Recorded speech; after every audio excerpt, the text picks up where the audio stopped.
మార్పు అంటే తెలంగాణ తల్లి విగ్రహం కాదని, ప్రజల జీవన ప్రమాణాల్లో మార్పు రావాలని మాజీ మంత్రి సత్యవతి రాథోడ్ చెప్పారు. మహబూబాబాద్ జిల్లా డోనకల్ మండలంలో ఆమె పర్యటించారు.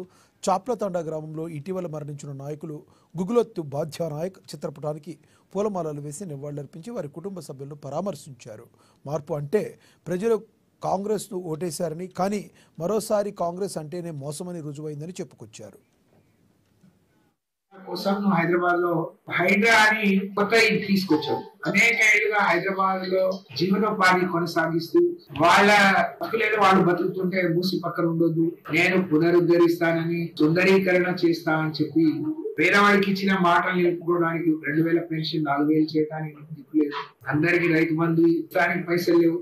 నువ్వు ఒడ్లు మొత్తం అన్నిటికీ 500 రూపాయలు బోనస్ అన్నావు, తర్వాత సన్నాలకే అన్నావు.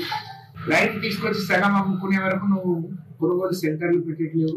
కానీ 1,50,000 కోట్లేమో మూసీ మీద ఖర్చు పెడతా అంటే తెలంగాణ సంపద ఢిల్లీ పెద్దలకు దోచి పెట్టడానికి ఇవాళ హైదరాబాద్ తెలంగాణ రాష్ట్రం కాంగ్రెస్ పార్టీకి ఒక ఏటీఎం లాగా అయింది. అందుకనే ఆయన ఎన్ని తప్పులు చేసినా, సరిగ్గా పరిపాలించకున్నా, మంత్రులందరూ ఆయన చేతిలో లేకున్నా, వాళ్ళని గాడిలో పెట్టలేకపోయినా రేవంత్ రెడ్డిని గాడి స్వయంగా సోనియా గాంధీని, రాహుల్ గాంధీని, ప్రియాంక గాంధీని